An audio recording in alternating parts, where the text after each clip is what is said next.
Hey everybody, this is Pastor Manuel. I am in Niger, Africa, and in the previous video I was sharing with you how I was going to go preach at a church here in Niger, and I talked about being relevant. Well, I want to share something with you from my experience. If you've never preached in a foreign country, especially a country where they don't speak the same language, it's what it's like to preach with a translator. So when we arrived at the service today, the worship was amazing. It was amazing. And when the pastor got up to speak, there were two translators. So he was speaking French, someone spoke to our group in English, and then there was another translator who was translating into one of the local, actually it's not a local dialect, from a language that they speak in Togo.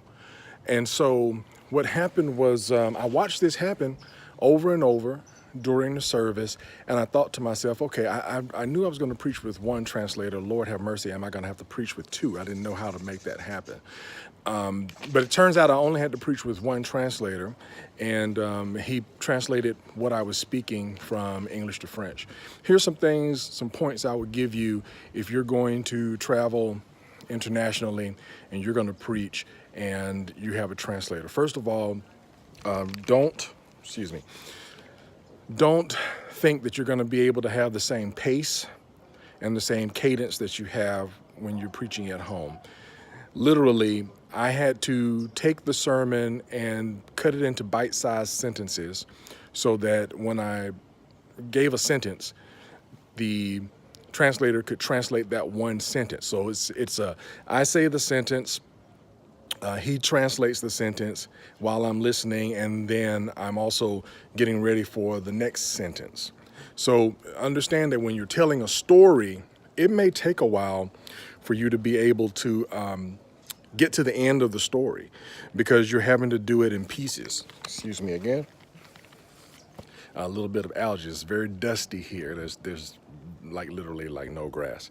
But so I had to take my time. I had to go at a slower pace. I had to put it into small sentences and be direct and understand that some of the things that may cause a crowd to participate in America just won't do the same here in Niger and in a country where people are speaking French. So what happened is by the time the sermon was over, there were some times, just to give you an idea of the pace, that I said something that I thought was really good. The guy in French, the guy who was translating in French, he said something and it felt really good.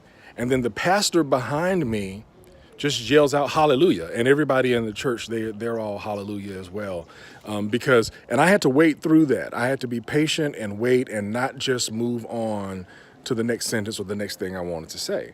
So you really have to take your time and go with the flow of the people.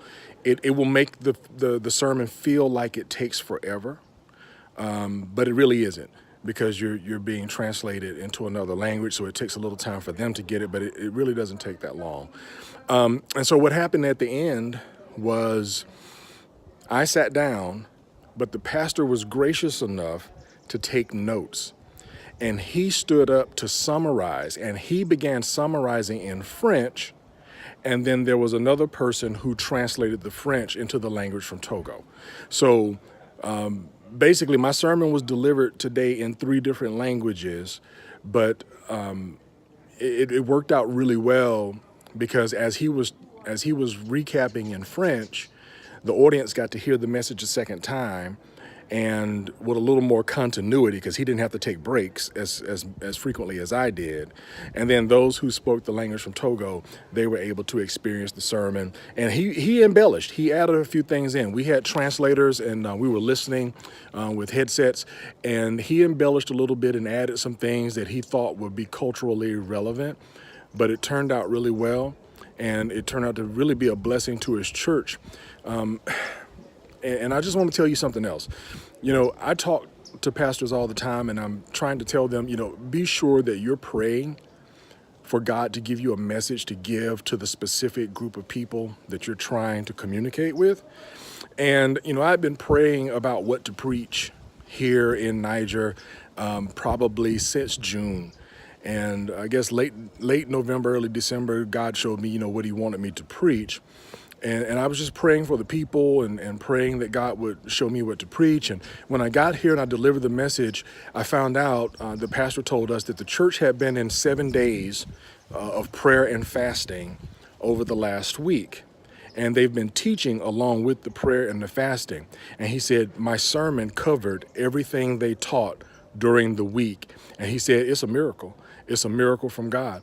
So just know that when you're praying for God to lead and guide you to deliver a message, that he will do it, and that, you can be used by God to affect people. And not just, I prayed that prayer for people who lived an ocean away, who are in Africa, and God answered that prayer. So just know that he can do the same for you in your local congregation when you go visit somebody else's church for a revival or one of their special days, that God can lead and guide you on what to do. Hope that this has been a help to you and has blessed you. I hope that some of you will consider traveling internationally and letting God use you to share the gospel. And now you know a little bit that would help you know how to deliver a message with a translator. It is an experience, and I hope that I will be able to post the sermon. Someone did record it. I hope we'll be able to post the sermon so you can see what I'm talking about. Love you all. Look forward to seeing you all and speaking with you all when I get back from Africa. And let's just keep praying for one another as pastors and ministers. God bless you.